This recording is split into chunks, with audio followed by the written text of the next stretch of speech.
Friends, आज हम बात करने वाले हैं चरण स्पर्श के बारे में कि चरण स्पर्श हम क्यों करते हैं, कैसे करते हैं, उसके फायदे, उससे हमें क्या प्राप्त होता है और उसके पीछे का वैज्ञानिक तर्क।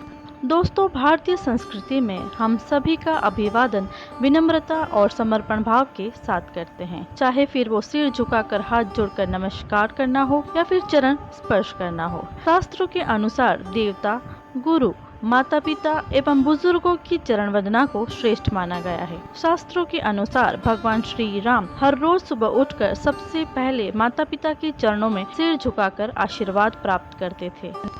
भगवान गणेश भी देवताओं में प्रथम पूज्य अपने माता पिता के आशीर्वाद से ही बने। जब कोई हमसे कम उम्र का हमारे पैर छूता है तो उस समय ईश्वर का नाम लेकर हमारे मुख से आशीर्वाद, दुआएं, सद्वचन ही निकलते हैं, जिससे पैर छूने वाले व्यक्ति को भी सकारात्मक फल मिलता है।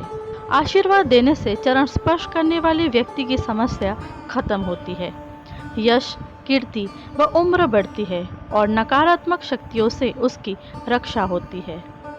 हमारे द्वारा किए गए शुभ कर्मों का सकारात्मक प्रभाव चरण स्पर्श करने वाले पर होता है। अनेक शोधों से यह स्पष्ट हो चुका है कि चरण स्पर्श करने से शारीरिक, मानसिक एवं वैचारिक विकास भी अच्छा होता है। यह एक ऐसी सुदृढ़ परंपरा है जिससे न केवल बड़ों का आशीर्वाद मिलता है, परंतु बड़ों के स्वभाव की अच्छी बातें भी हमारे अंदर आती है। फ्रेंड्स, तो आइए अब हम जानेंगे कि चरण स्पर्श करने के फायदे के बारे में। चरण स्पर्श व्यक्ति के मनोबल को बढ़ाता है। यदि आप किसी विशेष लक्ष्य की प्राप्ति हेतु घर से निकल रहे हैं तो चरण स्पर्श करने से उस लक्ष्य को पाने का बल मिलता है, मन को शांति मिलती है। अपनों से बड़ों का आशीर्वाद सुरक्षा कवच का कार्य करता है, जिससे सोच सकारात्मक हो जाती है। ये सब चीजें पैर छूने वाले व्यक्ति को सफलता के नजदीक ले जाती है। चरण स्पर्श करने से कई व्यक्ति की शारीरिक कसरत भी हो जाती है।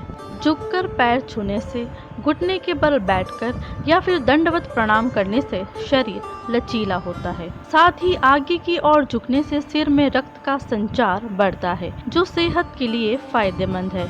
दोस्तों, अब हम जानेंगे चरण स्पर्श का वैज्ञानिक मत। जब हम किसी बड़े के पैर छूते हैं तो हम अपने हाथों को उनके पैरों पर रखते हैं और वो अपना स्नेहल हाथ हमारे सिर पर रखते हैं। इस तरह विद्युत चुंबकीय ऊर्जा का चक्र बनता है और उनकी ऊर्जा हमारे अंदर प्रभावित होने लगती है। वैज्ञानिक न्यूटन के सिद्धांत के अनुसार सभी वस्तुओं में गुरुत्वाकर्षण होता है। इसमें सिर को उत्तरी ध्रुव और पैरों को दक्षिणी ध्रुव माना गया है। ये गुरुत्व या चुंबकीय ऊर्जा हमेशा उत्तरी ध्रुव से दक्षिणी ध्रुव की ओर प्रभावित होकर अपना चक्र पूरा करती है। शरीर के दक्षिणी ध्रुव मतलब पैरों में यह ऊर्जा बहुत अधिक मात्रा में इकट्ठी हो जाती है। पैरों से हाथों द्वारा इस ऊर्जा को ग्रहण करने की प्रक्रिया ही चरण स्पर्श कहलाती है। तो चलिए फ्रेंड्स, अब हम जानते हैं चरण स्पर्श का सही तरीका। पैर छूते समय यदि बाएं हाथ से बाएं पैर और दाएं हाथ से दाएं पैर का स्पर्श किया जाए तो सजातीय ऊर्जा का प्रवेश सजातीय अंग से तेजी से पूर्ण होता है। अगर इसके विपरीत किया जाए तो ऊर्जा के प्रवाह में रुकावट उत्पन्न हो जाएगी। दोस्तों, अब हम जानेंगे कि चरण स्पर्श से हम क्या प्राप्त कर सकते हैं।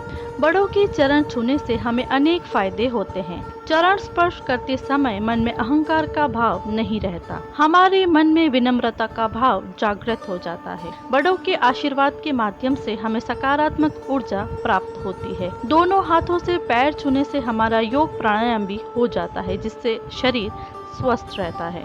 सामने वाला कितना भी कठोर हो, आशीर्वाद के स्वर निकल ही जाते हैं। लगातार चरण स्पर्श से विरोधियों के भाव भी बदल जाते हैं। कोई हमारा कितना भी बड़ा विरोधी हो, विरोध करना बंद कर देता है। चरण स्पर्श से हमारी संस्कृति जीवित रहती है और हमारा समाज में सम्मान बढ़ता है। फ्रेंड्स, इस वीडियो में इतना ही। अगर आपको ये वीडियो पसंद आया हो तो उसको लाइक और शेयर कीजिए, और अगर आप इस चैनल पे नए हो तो एक बार मेरे चैनल को विजिट कीजिए। आपको ऐसी और भी कई सारी वीडियोस आपको मेरे चैनल पे मिल जाएगी। और आपको मेरी चैनल पसंद आए तो उसको सब्सक्राइब करना मत भूलिए, ताकि आपको मेरी नई वीडियोस की नोटिफिकेशन मिलती रहे। Thank you.